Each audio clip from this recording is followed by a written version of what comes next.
দীর্ঘ ১১ বছর পর ফের সম্প্রচারে আসতে যাচ্ছে বেসরকারি স্যাটেলাইট চ্যানেল দিগন্ত টেলিভিশন। ২০১৩ সালে গণমাধ্যমটির উপর আওয়ামী লীগ সরকারের দেওয়া স্থগিতাদেশ বৃহস্পতিবার প্রত্যাহার করে নিয়েছে তথ্য ও সম্প্রচার মন্ত্রণালয়। মন্ত্রণালয়ের দায়িত্বশীল একজন কর্মকর্তা সংবাদ মাধ্যমকে এ তথ্য নিশ্চিত করেন।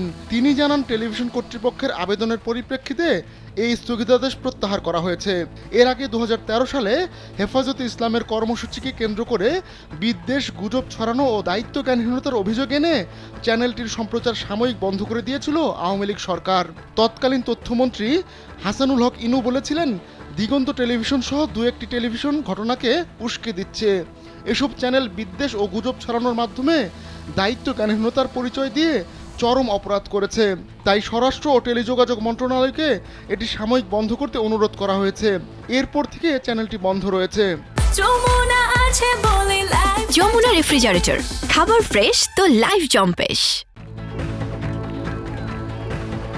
তবে সম্প্রতি বৈষম্য বিরোধী ছাত্র আন্দোলনের নেতৃত্বে গণ অভ্যুত্থানে শেখ হাসিনার নেতৃত্বাধীন আওয়ামী লীগ সরকারের পতন ঘটে।